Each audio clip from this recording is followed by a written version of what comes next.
Alright mga printing, mag-install tayo ng signage dito na malaki at doon sa taas yung maliit. So ito po yung ating gagawin, no? So papalitan lang natin to. Yan, tapos pinturahan natin yung mga bakal na kalawang. Tapos ito yung isa. Mapansin nyo, napakalaki yung tarpaulin. Ang liit lang ang ginawa. Ito isa ba? Hindi, para dyan yan. Para dyan sa... Oo, dalawa yan magkabilaan. So yun ang ating gawa ng paraan ngayon. So estimate ko mga 20. Yan, 20 cm pa. Kasi pagka hindi mo ginawa to, hindi makukuha yung mga detalye, yung details sa baba, yung mga contact number. Importante yun. Bali kulang sa haba at kulang din sa taba, kulang sa tangkad. Sa mahilig na mag DIY, ang video nito ay makakatulong sa inyo. Ito na mga putingting, sinimulan ko nang alisin yung mga brace ng ating signage.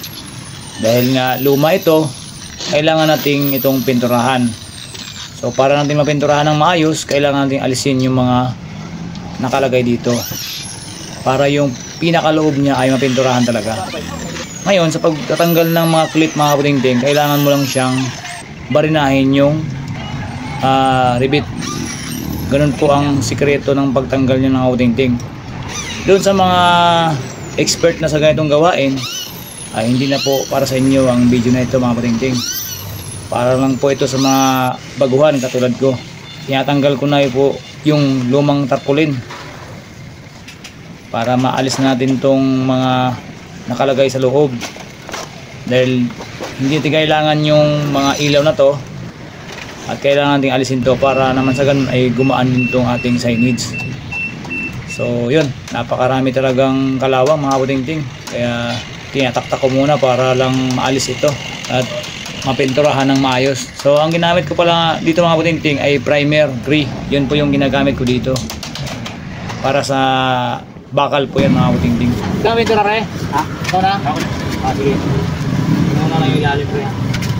Para pag hindi ka naman pag ginagtag mo, dito rin malat. Ito na lang ang gilid. Pati ito.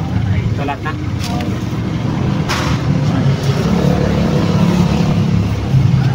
O, para hindi ano. Pati yung loob ng unahin. Para hindi nakalawangin. Bulok na yan eh. Hindi ba napinturan lang dito? Ha? Hindi napinturan lang? Hindi yan. Kasi kita mo na ano eh. Ay, hindi ba nagkabit nito? Hindi ako nagkabit.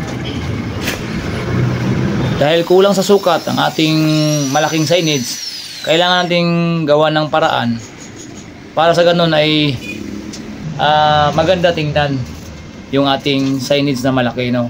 At makumpleto yung detalye na napapaloob doon sa signage na yun mga putingting. So nilinis ko na yung pinag-wieldingan ko para sa ganun ay pag nalagyan natin ng primer, mas maganda sa tingnan.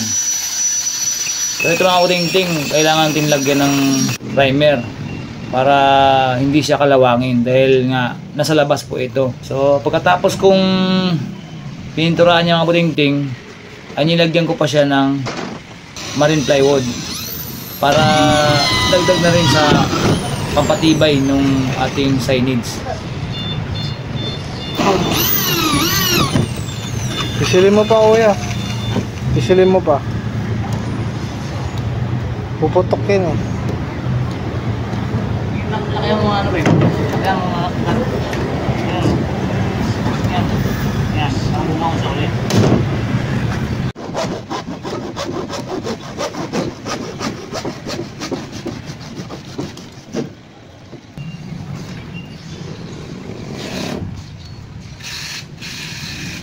Kung kayo nag-DIY na ng ganitong signage, lagyan nyo muna ng rivet, no, para ma-adjust na natin. Pag mo nang isabay yung clip.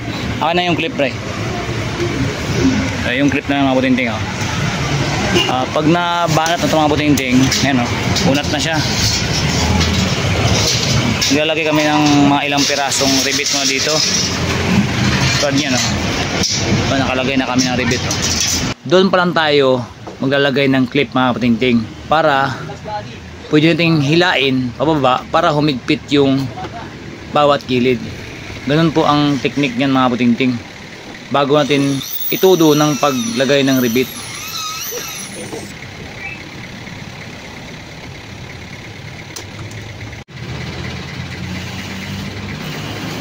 Natapos na natin yung unang bahagi mga kabutinting.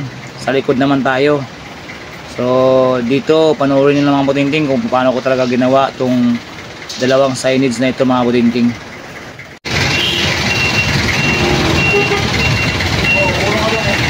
Hila pa. May puti. Walang puti yung sa. Wala, di ba?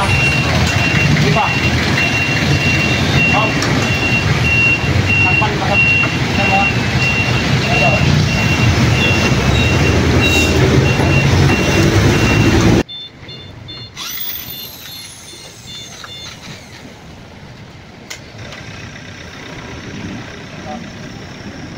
Wala.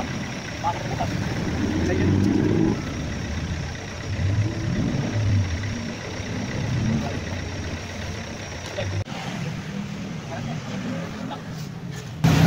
Right side.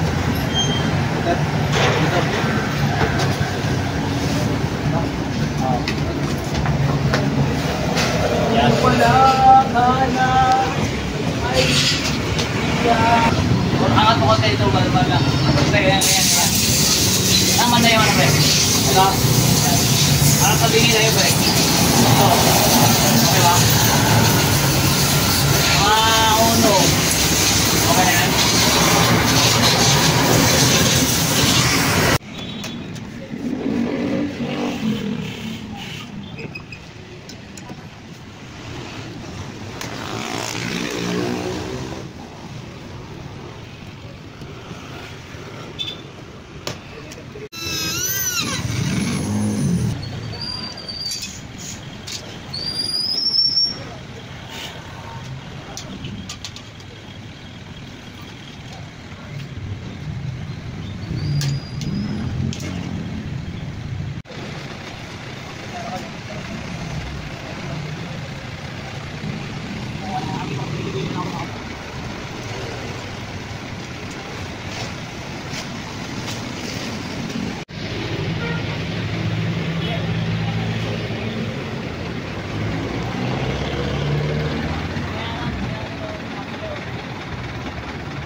Ayan na mga kabutinting.